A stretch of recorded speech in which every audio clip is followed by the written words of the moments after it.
Good morning and shalom.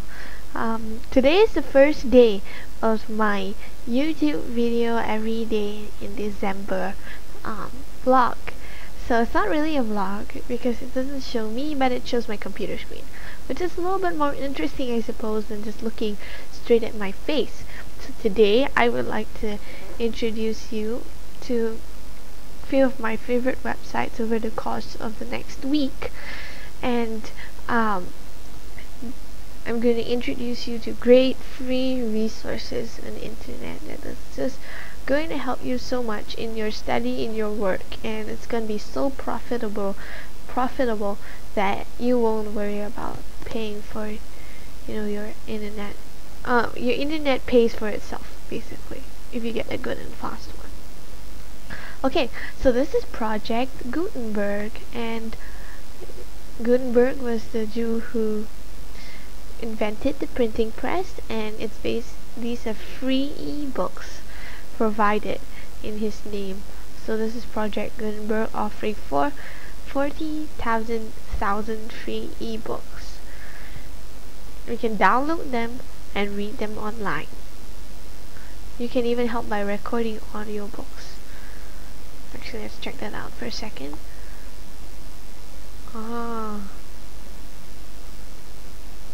Okay. Anyway, I'm going to show you how I browse Gutenberg. Now, let's say I want to show you what they have. They have a book search, and they have popular books, they have novels, and stuff like that. I'm going to show you my favorite sections. These are all their categories. This is their kind of like a bookshelf. And you can imagine just like clicking any random subject. For example, education. Okay, education, I know there isn't a lot. Here we have the best of all would be Dr. Montessori's own handbook by Maria Montessori herself. So if you're interested in Montessori education, you ought to read the original work of Maria Montessori to understand. Just like if you want to be a follower of a religion, you have to read like the founders' own writings. Okay, just very quickly moving on here, we have school stories. Oh, and look, so many novels, especially if you like school stories. Look, there's The Little Princess, okay, in 4 different editions with audio. Betty Gordon, and some of my favorites. Where is that? I think they have a lot of classic fiction that if you like to read children's fiction from the past, you're gonna come across some very classic and well known, as well as not so well known, but pretty good storybooks that's gonna help kids learn to read. Now, let's check out something here. I'd like to show you an example of a book. If I remember, there was an excellent book. Oh, look, this is the Boy Scouts handbook. Scouting for girls. And Boy Scouts book of campfire stories.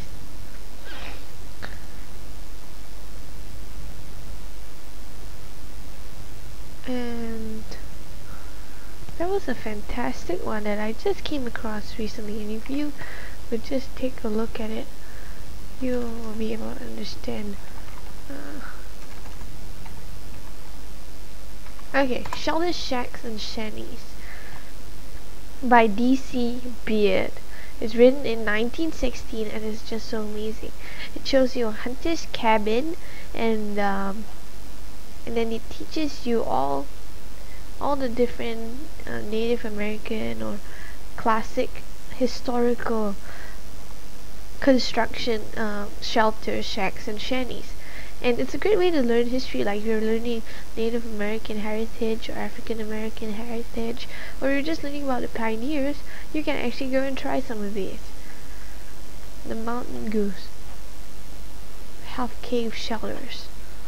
And it's really fun for boys because I think they love this, and so do girls actually. I'm quite interested when I look at these different shelters, the Native American shanties, barges, hogans, bark and tar, mill lumber houses. I mean, these are great projects, especially if you have especially if you have a homestead, and these are great to supplement boys' education because they like hands-on. I think they would like work that really makes them tired and gives them something objective, because you can learn mathematics and science and agriculture and cultural history and anthropology through all these projects. Okay, so these some of the examples.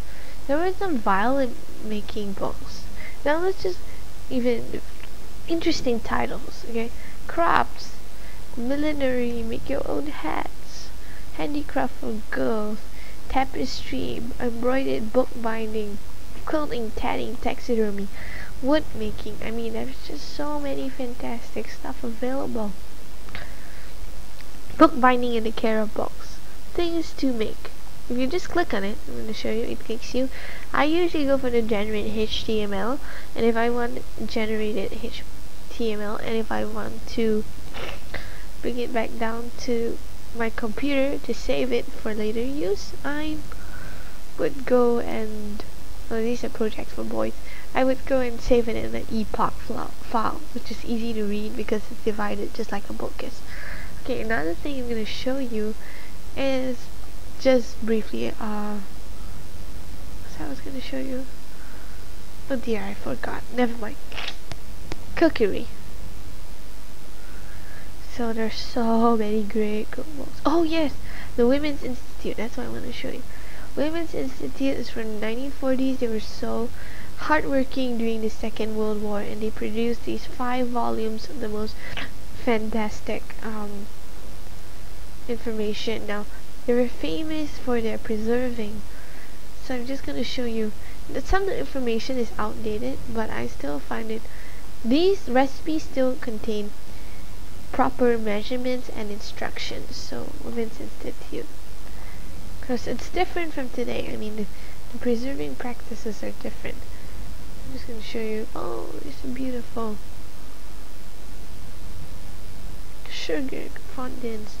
Who needs to buy cookbooks anymore when you have the Women's Institute all available for free? And then you of course have home education books, as in home science. Okay, let's look at some of the titles here. Lady's Own Cookery Book, The Skillful Cook. Some of these are very old, from the 1800s, and some of these are obviously from food in wartime, for example. Some of these are obviously for World War II. Okay, Pennsylvania Dutch Cookies, a really pretty book.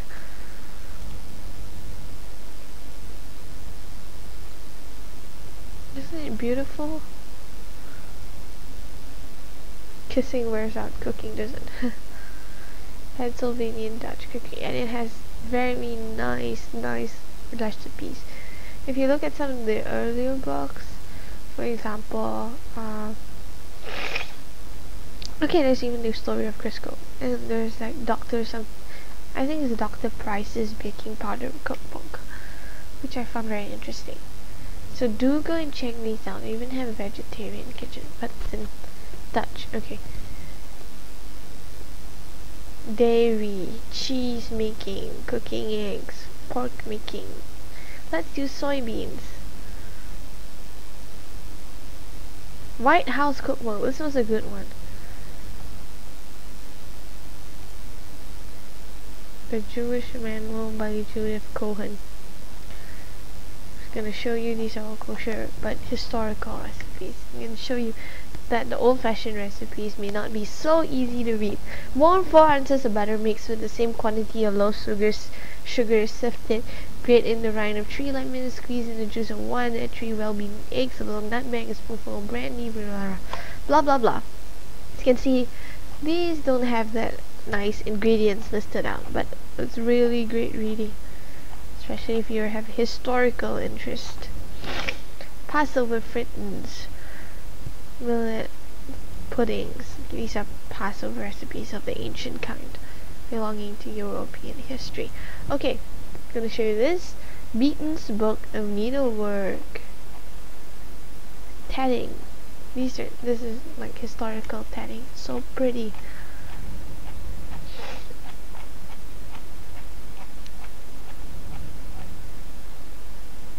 This is extremely historical. I think Beaton would have been back for tatting. She seems to be quite obsessed with tatting here. No, not obsessed, but okay. Embroidery. Then we have here what's this called? Applique. More embroidery, and oh look, crochet. And look at these illustrations. They're so clear and pretty.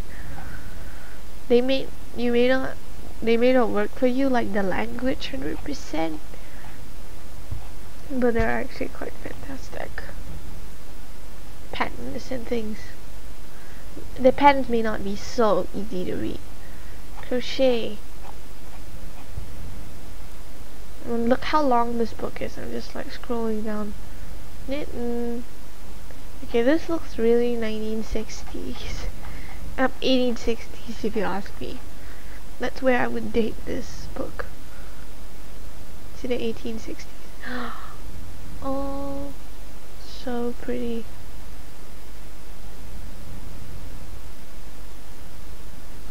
Brussels lace.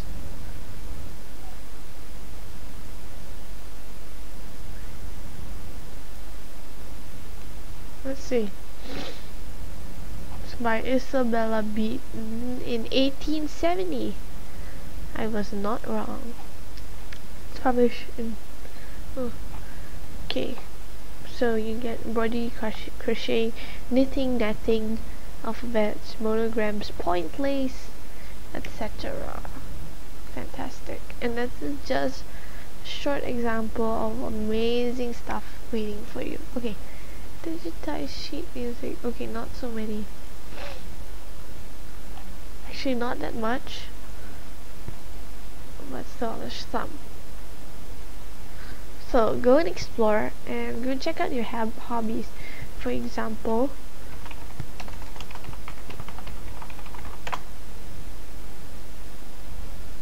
bacteriology. Or just search the word household. Oops, sorry. Household. Bacteriology, I think. Oh look. Household science in rural schools. Excuse my diction today. It's a bit early in the morning. Well, not that early, but the book of household management by Mrs. Beaton. Is it the same Mrs. Beaton? The famous Mrs. Beaton?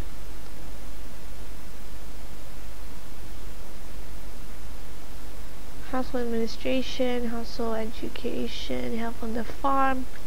Right. Farm. Oops. You can see how bad I am this morning.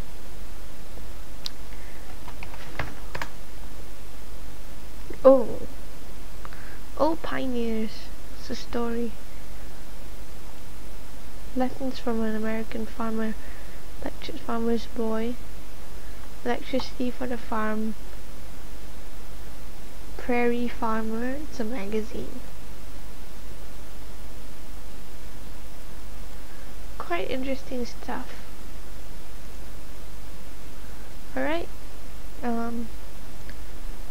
Thanks for watching this video. I hope you're going to check out Gutenberg, especially if you're interested in things like education, Latin, because there was a whole Latin grammar.